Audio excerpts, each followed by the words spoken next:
আপনারা যারা রাজমিস্ত্রি করেন কারেন্টের লাইনের পাশে, তো আপনারা দেখে শুনে কাজ করবেন। দেখুন এখানে যে দুর্ঘটনাটা ঘটেছে, অ্যাকচুয়ালি কারেন্টের পাশেই কাজটা করছিল, কিন্তু একটা কি কারেন্টের পাশে যারা কাজ করবেন তারা দেখে শুনে কাজ করবেন।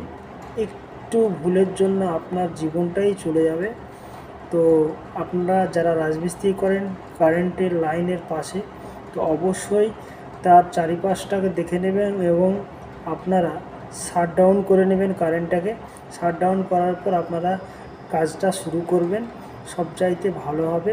আর যদি কারেন্ট চলাকালীন, কারেন্ট থাকাকালীন আপনারা যদি কাজ করেন পাশে, তো দুর্ঘটনাটা ঘটবেই। আর দুর্ঘটনা যাতে না ঘটে, তো আপনারা অবশ্যই যেখানেই রাজমিস্ত্রি করুন অবশ্যই কারেন্ট আছে কি না সেটা দেখে নেবেন এবং শাট ডাউন করার পর আপনি কাজটা শুরু করবেন। Thank you.